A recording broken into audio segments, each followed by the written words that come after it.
Being a child of an incarcerated parent can be just as stressful and traumatic as witnessing domestic violence or divorce. Zoo officials declined to comment, but Sam and his team hope a zookeeper might get loose with the locks. Raven believes that the best way to fight back to any type of harassment is an ABC statement. Many people are excited about having a woman on the ballot for President of the United States, but there are actually two, and there was one in 2012. It may surprise some that children who are years away from being able to vote have formed their own political beliefs and opinions. For Howard University News Service, I'm Jamai Harris. Oh man, it'd be great if that bobcat was free. A 7-year-old bobcat named Ollie made headlines after escaping from the DC Zoo. She roamed free and lived what some feel is the life she deserves for 51 hours. Ollie was found in the woodland of Rock Creek Park. Sam Foreman and his team of graphic designers have formed a movement dedicated to setting Ollie free. The Twitter page at @freeollie_today has gotten much more attention than anyone expected. I think we started out just kind of making a parody of it, and really we thought it was a funny, nice break in the politics and the news, and now it's just blown up. The amount of followers that we had overnight and the article in the Washingtonian was really a surprise for sure. Foreman's fiance and social media director Molly Hayes tweets from Ollie's perspective, coming up with slogans and catchphrases to gain people's attention. Our favorite one is 1 cat, 2 cat, 3 cat, meow. We want Ollie free right now. Sabrina Phillips, a student at North Bethesda Middle School, says that Ollie's escape was a topic of conversation. My teacher was saying, oh, there's no way it's ever gonna get nearby. But Phillips says after school that very day, the principal sent out a warning to students because Ollie had been spotted in the area.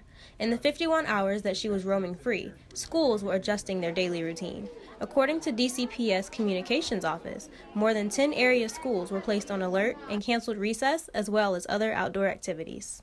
Foreman says that he isn't anti-zoo, but he does believe that Ollie would be very happy in the wild. Zoo officials declined to comment, but Sam and his team hope a zookeeper might get loose with the locks. For Howard University News Vision, I'm Jamai Harris. A man when I was 6 months pregnant shouted at me, do you want to make another one later? Jessica Raven has dealt with street harassment since she was a high schooler in New York City. Shortly after my son was born, there was a man who shouted at me from a truck, do you think he wants a twin brother? So I had these really horrifying experiences with my tiny baby. These experiences, as well as others, drove Raven to get more involved in the fight against street harassment. She joined CAS, Collective Action for Safe Spaces, as a board member in 2014, and in March of 2016, she became the executive director. She does share those stories, and I think that's also what's really powerful. President Trump has officially been sworn in, and there's a great deal of resistance and fear for women's rights and the rights of minorities surrounding his presidency. The election of President Trump has absolutely put her into overdrive. Raven has also adjusted what CAS focuses on. A lot of the same strategies that are used to stop sexual harassment and prevent it from escalating to assault can be applied to all of these other forms of power-based harassment and violence. Raven is building a healthy masculinity program with the DC Rape Crisis Center. She uses the things that she learns and teaches through her work in the community at home with her 3-year-old son, Max. I just talk to him and I bring him to rallies. Right now, actually, he's wearing an Elsa dress, and yesterday he was wearing a tutu. And he is free to wear whatever he wants. He's free to have emotions. He's free to cry, and I don't tell him to man up. Raven believes that the best way to fight back to any type of harassment is an ABC statement. A is calling out the behavior. B is telling the person how it makes you feel, and C is telling them what to do instead. For Howard University News Service, I'm Jamai Harris. Sickle cell disease is a hereditary blood disorder that gets its name from the sickled or C-shaped red blood cells. Doctors say sickle cell is thought to have formed as a way for the human body to protect itself from certain diseases like malaria. It is most commonly found in people of African descent. If you inherit from both parents the regular type of hemoglobin, then you have that, you don't have any problems. But if you inherit from both of your parents the sickle hemoglobin, then you'll have sickle cell disease. The abnormal shape of the blood cells may interfere with the flow of blood and clog blood vessels. At that time, a painful attack, called a pain episode, may occur because the body tissues are deprived of oxygen.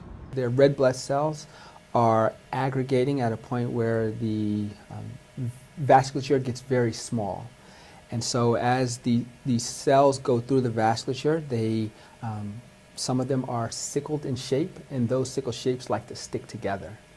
And when they begin to stick together, they clog up the flow of blood through the area. 20-year-old Sadiq Kansi has sickle cell disease and was recently hospitalized for 6 weeks due to a pain episode. They put me in the ICU because I started off with just pain, and then when you lay there too long, your lungs they get smaller and smaller. So then they had to put a breathing mask on me. Patients are prescribed a number of different medications to help with pain management, but when it comes to treating the disease, there's only one approved drug. Hydroxyurea, which seems to work by increasing the level of fetal hemoglobin, which normally is not produced. But if it's produced, it's kind of substitute for mutated hemoglobin and kind of lessen the symptoms. Research is being done to find a cure. For the past 8 years, Drs. Lloyd Mitchell and Kareem Washington have been working on a sickle gene repair project that would decrease the sickling of red blood cells. They're rewriting the beta-globin gene, which is involved in causing sickle cell disease. And we're trying to turn the beta-globin gene into the fetal version of beta-globin, which is called gamma-globin, which everyone made when they were a baby. According to doctors, the higher the fetal hemoglobin, the less likely a patient is to have symptoms of sickle cell disease. In the United States, 100,000 people have sickle cell disease and 2 million others have the trait. The trait is the underlying carrier state of the disease in which you don't have any symptoms. Carriers of the trait can still have children with the disease or the trait. For Howard University's News Vision, I'm Jamai Harris. Dad and where he is got me really upset. Oh, because your daddy's away? And you miss him? Yeah, but because of where he is, too. My dad's in jail. I love that Sesame Street, took a large step in the right direction in order to unveil, this hidden phenomenon. When it comes to how many children are affected, researchers like Dr. Bahia Muhammad are not 100% sure. Children of incarcerated parents are a hidden population.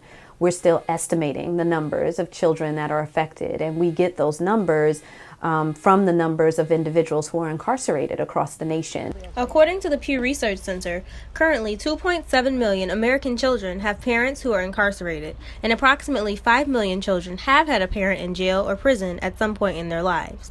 The removal of the parent or parents from the child's life has everlasting effects. Part of the problem starts with having the conversation with the children about the given situation of their parents.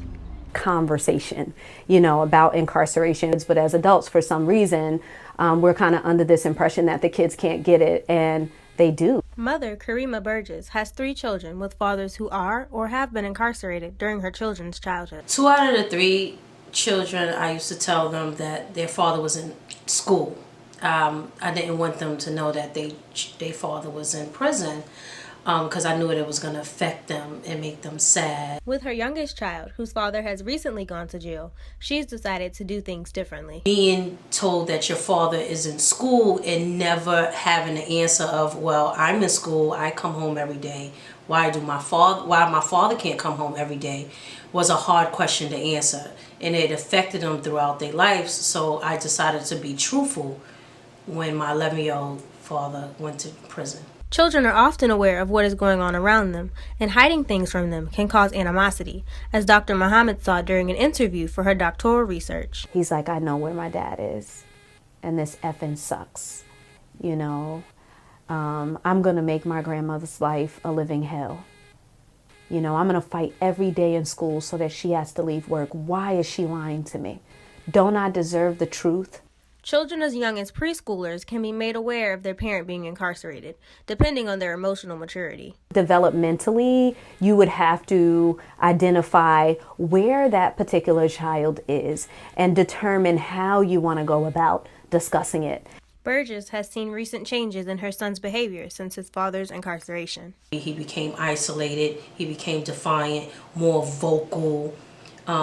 He went from a submissive child to now a very angry and vocal child. Burgess's 17-year-old daughter, Jamai, had similar effects as a result of her father being incarcerated when she was a young child. I had a lot of anger problems, and I got suspended a lot. I got and trouble at home a lot, punishments. Like, I think punishment was my middle name. Rashawn Hernandez's father went to prison when he was 1 year old and served 26 years. As a result, Hernandez experienced some of the same anger.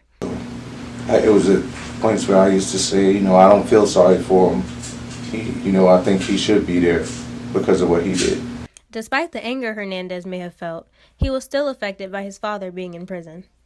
I think the most important thing I missed out on was just the bond that me and him could have had. We never got to develop a father-son bond.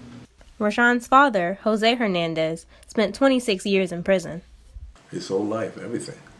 From that first step, from, calling me daddy, holding him, putting him to sleep, playing baseball, sports, hobby, everything in life. You lost everything. 24-year-old Yasmin Arlington is the founder and executive director of Scholarships. Her father has been in prison almost all of her life. And then in elementary school, we used to have a father-daughter dance.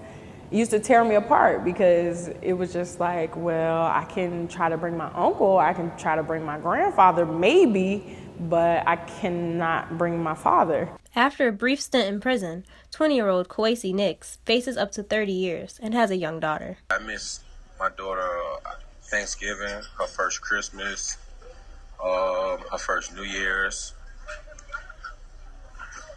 And that wasn't, it feel like, I wish I could have been there for those.